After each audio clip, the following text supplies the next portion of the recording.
Huangdi, the legendary Yellow Emperor and reputed ancestor of the Zhou dynasty, the historical paradigm of concord and civilization, is said to have brought harmony from chaos, tamed the barbarians and wild beasts, cleared the forests and marshes, and invented the 5 harmonious sounds, not through an act of epic bloodshed, but through his superior virtue, by adapting and yielding to natural conditions and to the will of heaven.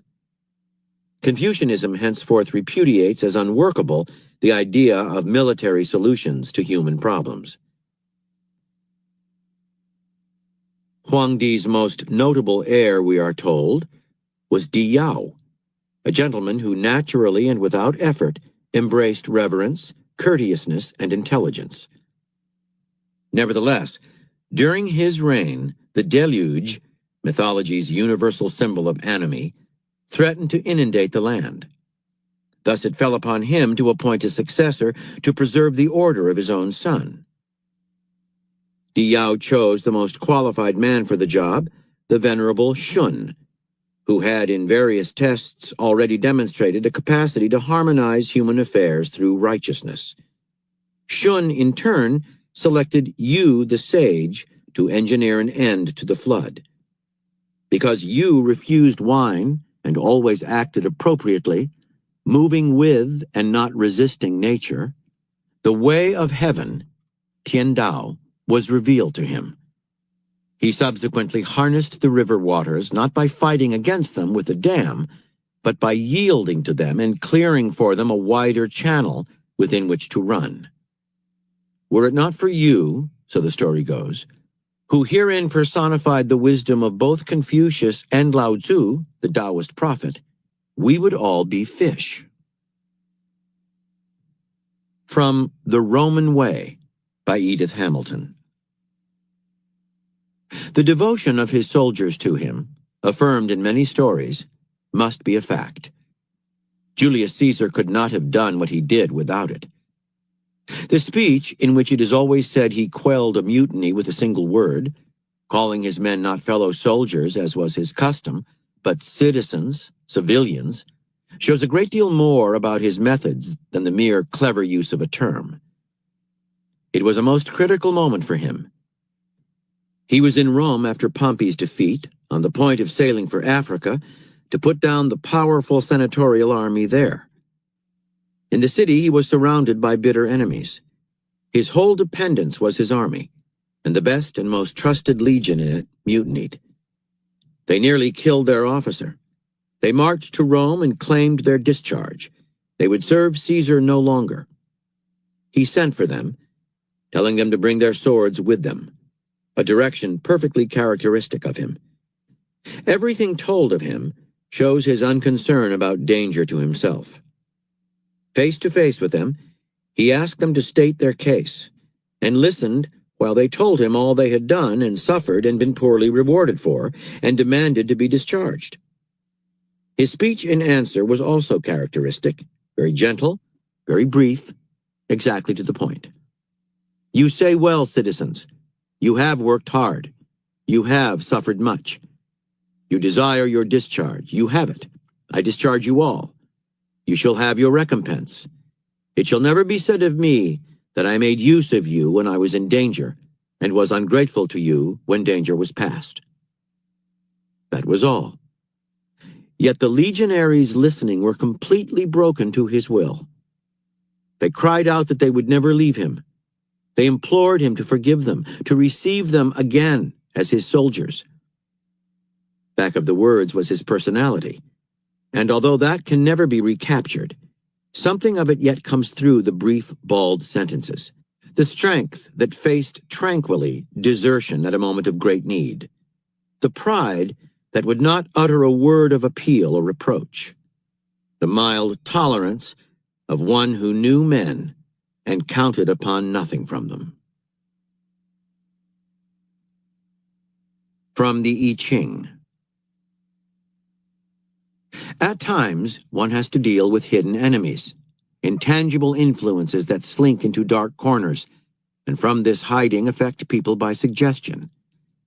In instances like this, It is necessary to trace these things back to the most secret recesses in order to determine the nature of the influences to be dealt with. The very anonymity of such plotting requires an especially vigorous and indefatigable effort, but this is well worthwhile.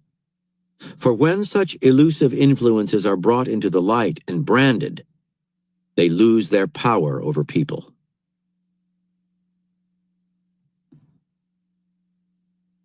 By Queen Elizabeth I. In those days, force and arms did prevail. But now the wit of the fox is everywhere on foot, so hardly a faithful or virtuous man may be found. From Julius Caesar, by J.F.C. Fuller.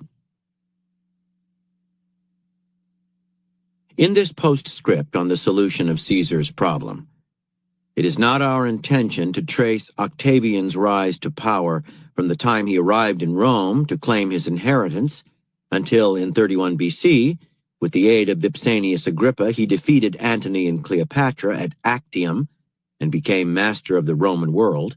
Instead, it is to describe in brief how as such he solved Caesar's problem and established a peace which was to last for over 200 years.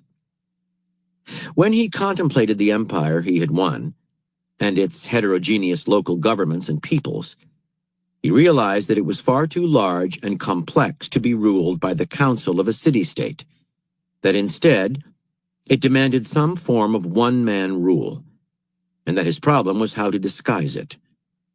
From the outset, he decided not to tamper with the constitution of the Republic or contemplate monarchy. Firstly, in 28 BC, he declined all honors calculated to remind the Romans of the kingly power, adopted the title of princeps, first citizen, and called his system the Principate. Secondly, he accepted all the old conventions, consuls, tribunes, magistrates, elections, etc.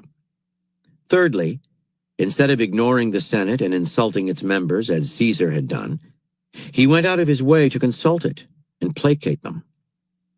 Lastly, on January 13th, 27 BC, at a session of the Senate, he renounced all his extraordinary powers and placed them at the disposal of the Senate and the people.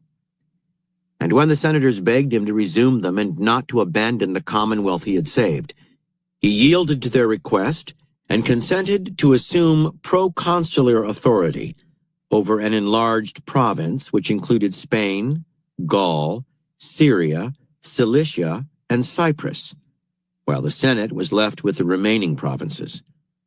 Thus, in semblance, the sovereignty of the Senate and the people was restored. But in fact, because his enlarged province comprised the majority of the legions and Egypt, over which he ruled as king, the basis of political power passed into his hands. 3 days later, the Senate decreed that the title Augustus, the revered, should be conferred upon him. From the Book of Psalms. It is not an enemy who taunts me, then I could bear it. It is not an adversary who deals insolently with me, then I could hide from him. But it is you, my equal, my companion, my familiar friend. My companion stretched out his hand against his friends. He violated his covenant. His speech was smoother than butter, yet war was in his heart. His words were softer than oil, yet they were drawn swords. From The Wiles of War. The idiom represents an archetype in world literature, a person with a smiling face and a cruel heart, dubbed a smiling tiger in Chinese folklore. And lastly, from Strategies of Psychotherapy by J. Haley. It is not pathological to attempt to gain control of a relationship. We all do this. But when one attempts to gain that control while denying it, then such a person is exhibiting symptomatic behavior. In any relationship that stabilizes, such as that between a husband and wife, the two people work out agreements about who is to control what area of the relationship. A relationship becomes psychopathological when one of the two people will maneuver to circumscribe the other's behavior, while indicating he is not. The wife in such a relationship will